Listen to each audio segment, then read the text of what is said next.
Yo la guilde, la saison de maîtrise approche avec l'ouverture de la réservation des pseudos qui sera disponible dans quelques heures. Et je pense que pas mal d'entre vous se demandent sur quel serveur aller, sachant que vous ne pourrez réserver uniquement qu'un seul perso par compte. Du coup aujourd'hui je vais vous partager un maximum d'informations pour vous aider à faire votre choix. Vous êtes encore 50% à regarder régulièrement mes vidéos et à ne pas encore être abonné, alors pour ne pas manquer les prochaines news et guides, bouton rouge. Sur ce, c'est parti.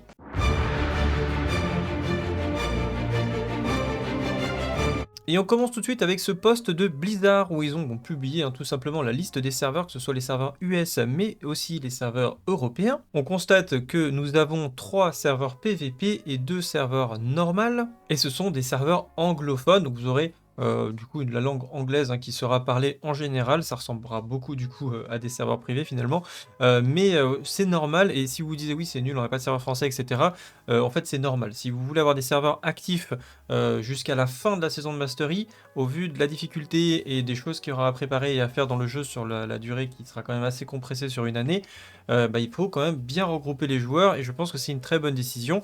Et ils vont gérer du coup l'afflux qui va être assez important, je pense, les premiers jours, avec un système de layer assez poussé. Mais globalement je trouve que c'est une très bonne décision d'être parti sur cette configuration. Si vous souhaitez préparer la réservation, et bien tout simplement quand on va approcher de l'horaire prévu, voilà, pour vous montrer rapidement, je prends le launcher, ça sera ici en fait. Vous avez en développement donc classique Season of Mastery Beta, vous aurez exactement la même chose, mais ça sera ici, il n'y aura juste pas bêta. Donc ça sera marqué classique Season of Mastery, vous cliquez dessus, vous pouvez lancer le jeu, vous pourrez créer un personnage à partir de 21h, heure de Paris ce soir. A noter que vous serez limité par uniquement un seul personnage pour tous les serveurs, c'est-à-dire que c'est pas un perso, un pseudo par serveur, c'est vraiment un perso pour tous les serveurs. Donc c'est pour ça que vous allez devoir tout simplement bien choisir sur quel serveur aller, puisque beaucoup d'entre vous ont envie d'avoir leur pseudo sur le serveur et que souvent ça sera définitif pour vous. Et du coup vous allez me dire, oh là là, sur quel serveur je dois aller? Eh bien calme-toi futur petit singe, je vais t'aider. Alors pour commencer, je vous ai mis sur mon Discord, donc dans les liens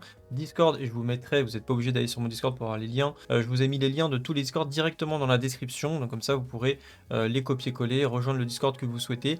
Vous avez les Discord EU, les Discord ENA, si jamais il y en a qui veulent jouer côté US, je pense aussi à nos amis canadiens. Et actuellement, donc dans tous les serveurs, on peut avoir une estimation de la population des serveurs. Alors c'est que la partie émergée de l'iceberg, évidemment, parce que tout le monde qui va participer au jeu ne rejoint pas les Discord publics comme ça, mais on va dire qu'en termes de proportion, eh bien, on voit qu'il y a des serveurs qui sont plus peuplés que d'autres. Par exemple, on a Drenaut avec 3600 membres actuellement, donc ça monte de jour en jour, donc là c'est aujourd'hui, demain ça sera peut-être 4000, et je pense que ça dépassera largement les 10 000 à terme, donc ça sera probablement un très très gros serveur. Il y a d'autres gros serveurs évidemment qui dépassent déjà les 3000 membres, mais ça vous permet d'avoir une petite idée de la population des serveurs. Également on a eu des petites comme ça, des petits sondages qui sont passés sur Reddit notamment, où ils ont essayé d'estimer un petit peu la population des serveurs européens. On voit que Dreadnought ressort à 34% ici, et qu'on a une estimation de l'équilibrage Horde-Alliance à 47,2% pour la Horde et 52,8% pour l'Alliance. Vous avez aussi la répartition des classes, ils ont fait ça pour plusieurs serveurs, etc.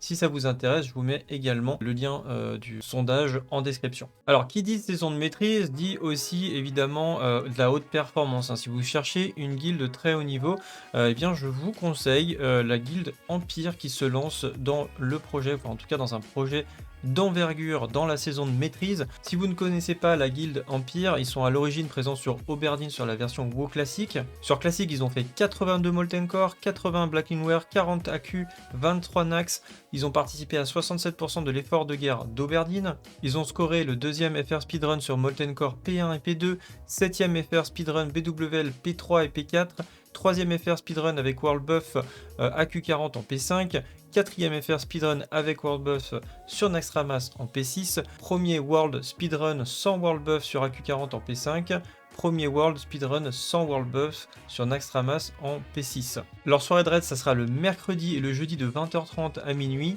Évidemment, si vous voulez plus d'infos sur le recrutement, ça sera dans la description, vous aurez le lien vers leur Discord. C'est celui-ci, donc je vous invite à consulter tout simplement la charte et les règles, comme ça vous aurez plus d'informations. Mais voilà, c'est un projet très très sérieux.